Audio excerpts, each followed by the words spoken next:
বিসমিল্লাহির রহমানির রহিম।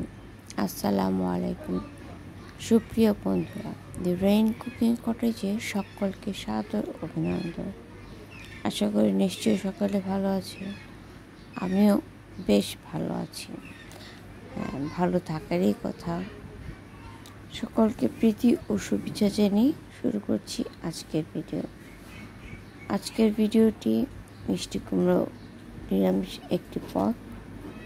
এটি আমার জান্নাতবাসী দাদির খুবই প্রিয় ডিশ।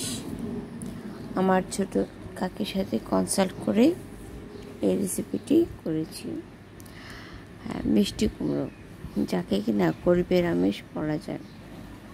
আর ছোটোবেলা বিজ্ঞান বইয়ে এই ভিটামিন এর সমৃদ্ধ খাবার মিষ্টি কুমড়ো, এটা পড়তে পড়তে খুব অনেকটা বোর ফিল হতাম। মিষ্টি কুমড়ো কি ভিটামিন এ সমৃদ্ধ খাবার, যা খেলে রাতকানা রোগ হবে না।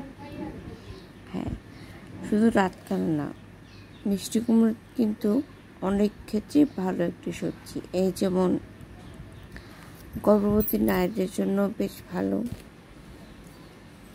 এছাড়া হার্টের জন্য ভালো, রোগ প্রতিরোধ ক্ষমতা বাড়ায়, চুলের জন্য তো অনেক ভালো, আর কিডনি, তাছাড়া ত্বক ও নখের জন্য অনেক ভালো একটি খাবার। এবং এটি কিন্তু স্ট্রোকের ঝুঁকি কমায়। তবে একটি কথা, যে অ্যালার্জি থাকলে এটি না খাওয়াই ভালো। কেমন? তা আমার দাদির এই প্রিয় রেসিপিটি সকলের কাছে ভালো লাগবে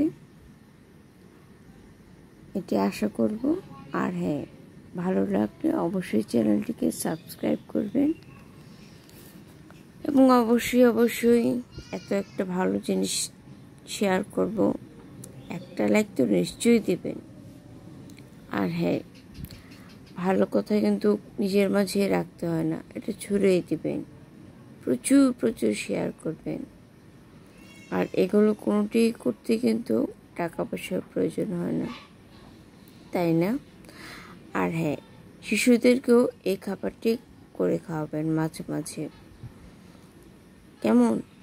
কারণ বিশেষ করে যে শিশুরা খাবার খাওয়া শুরু করছে, মানে এক্সট্রা খাবার, যেমন ভাত, খিচুড়ি, এইসব খাবার। তো চলুন কথা না বাড়িয়ে শুরু করব। Let's start our delicious journey with the rain cooking cottage. শুরুতেই আমি একটি বাটা মশলা করব। এর জন্য গোটা জিরে, কোয়া রসুন এবং আদা লাগছে। এগুলো আমি শিলনোড়ায় বেটে নেব, কারণ শিলনোড়ায় বাটলে হয় কি, রাফেজ এটা অটুট থাকে। ব্লেন্ডারে একদম মিশে কেটে একাকার হয়ে যায়। এবার আমি একটি পেস্ট বানাবো।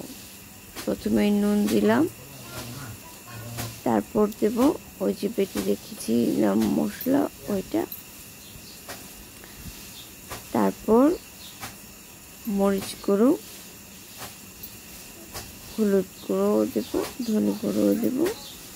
এটি একটি পেস্ট বানিয়ে নেব। আর এভাবে পেস্ট করে দিলে হয় কি, প্রত্যেকটি মশলা আপনার রান্নার সাথে খুব সুন্দরভাবে মিশে যায়, এবং যার ফলে রান্নাটা আপনার খুব সুন্দর হয়, মশলার যে ব্যালেন্স আসে। দেখুন, আমি একটি কড়াই অনেকটি করতে, এবং যেহেতু একটি নিরামিষ রান্না, একটু পেঁয়াজ কুচিটা বাড়িয়ে দিয়েছি, এবং পেস্ট ঢেলে দেব। ঢেলে তেল ছাড়া পর্যন্ত এটা নেড়ে যাব। এই ধরুন 2.5 থেকে 3 মিনিট। এবার আমি পাকা মিষ্টি কুমড়ো দিয়ে দেবো। এখানে প্রায় 300 গ্রামের মতো মিষ্টি কুমড়ো আছে। আমি খোসা ছাড়িয়ে নিয়েছি, খোসা চাইলেও দিতে পারেন। এটি কিন্তু পাকা মিষ্টি কুমড়া। আর অনেকে মিষ্টি কুমড়ার সাথে কিন্তু চিনি দেয়। আমার কাছে বিষয়টা একদমই বাজে লাগে। আপনাদের কাদের কাছে বাজে লাগে অবশ্যই কমেন্ট করে বলবেন।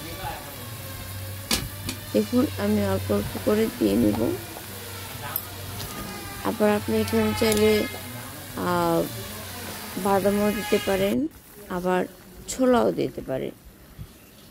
সারা রাত ভিজানো ছোলাও যদি দেন, এটি কিন্তু খেতে ভালোই লাগবে। এবার আমি ঢাকনা দিয়ে একদম লো আঁচে মিনিট 10 রাখবো।